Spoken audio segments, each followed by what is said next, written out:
तर नमस्कार भावांनो, आजच्या ब्लॉगमध्ये मी तुमचं स्वागत करतो. आज आपला सप्त्यातला 5वा दिवस. तर आपला सप्ताह कसा वाटून राहिला आणि आपली सिरीज कशी वाटून राहिली एकदा कमेंटमध्ये सांगा. तर चला आपल्या दशमीमध्ये, कारण आज दशमी आहे.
तर झाली मस्त आपली दशमी आणि त्यातच केला मी मस्तपैकी हरिपाठ.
लक्षात सकाळी माणसाला कधी कधी वाटते ज्ञानेश्वरी वाचावी, पण ज्ञानेश्वरी वाचावी तेव्हा सात्विक मन जागृत असते.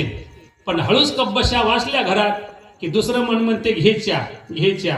पहिलं मन म्हणते ज्ञानेश्वरी वाच, दुसरं म्हणते चहा घे. घरातली बाई म्हणते अहो चहा घेऊन घ्या, चहा थंडा होते. माणूसही विचार करते की चहा आपण जर घेतला थंड होईल, ज्ञानेश्वरी थंडी होत असते का? नाही. आज नाही उद्या वाचू. रजोगुणी मन वरत्याला, सत्वगुणी मन दबलं, तमगुणी मन म्हणते आता पाहू उद्या. लक्षात माणसाला 3 मन असतात. म्हणून जेव्हा केव्हा कल करे सो आज, आज करे सो अभी. कोणती गोष्ट चांगली अशी तर लवकर करून घेत चला. भरोसा नाही उद्या आपल्या हातून काय होईल म्हणून.